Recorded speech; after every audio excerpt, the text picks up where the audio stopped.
যে মাসে রোজা রাখতে বেশি গুরুত্ব দিয়েছেন তার নাম শাবান। আমার সাথে বলেন, শাবান মাস কি? নবী সাল্লাল্লাহু আলাইহি ওয়াসাল্লাম রমজানের পরে যে মাসে রোজা রাখতে খুব বেশি গুরুত্ব দিয়েছেন তার নাম শাবান। আয়েশা রাদিয়াল্লাহু আনহা তিনি বলতেন যে শাবান মাস আসলে নবী সাল্লাল্লাহু আলাইহি ওয়াসাল্লাম এত বেশি বেশি রোজা রাখতেন যে মনে হতো তিনি রোজা ছাড়বেনই না, সারা মাস রেখে ফেলবেন। বেশি থেকে বেশি রোজা রাখতেন শাবান মাসে। প্রশ্ন হচ্ছে কেন?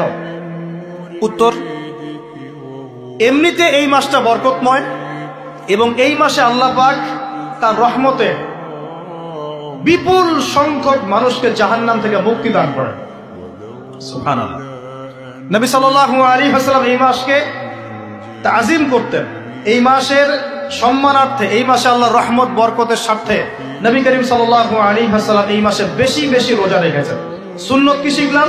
শাবান মাসে বেশি বেশি রোজা রাখা সুন্নত। একটা কি পেলাম ভাই? শাবান মাসে বেশি বেশি রোজা রাখা সুন্নত।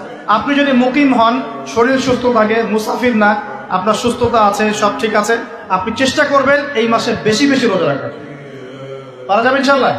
এটা নবীর সুন্নত হবে। আরেকটা হাদিস মাথায় নিয়ে না, আজকে সারা ওয়াজ ভুলে গেলে এই ওয়াজটা বলেন না। কি হাদিস? নবীজি বলছেন, তোমাদের সামনে, হে আমার সাহাবীরা, তোমাদের সামনে এমন একটা যুগ আসছে, ওই যুগে আমার সুন্নতকে ধরে রাখাটা হাতের মধ্যে আগুন ধরে রাখার মতো হবে। আমি অনেকদিন এই লেকচারে এই হাদিসটা বলেছি। তোমাদের সামনে এমন একটা কঠিন যুগ আসছে, জামানা সবরিন, সবরের যুগ, কঠিন যুগ। ওই যুগে ঈমান ধরে রাখা, মানে আমার সুন্নতের উপর থাকা, হাতে আগুন ধরে রাখার মতো হবে। ওই যুগে যদি তোমরা আমার একটা সুন্নতকে জীবিত করতে পারো, সমাজে একটা সুন্নত মরে গেছে, ওটাকে আবার জীবিত করতে পারো, তাহলে 50 জন শহীদ সাহাবীর নেকি পাবে।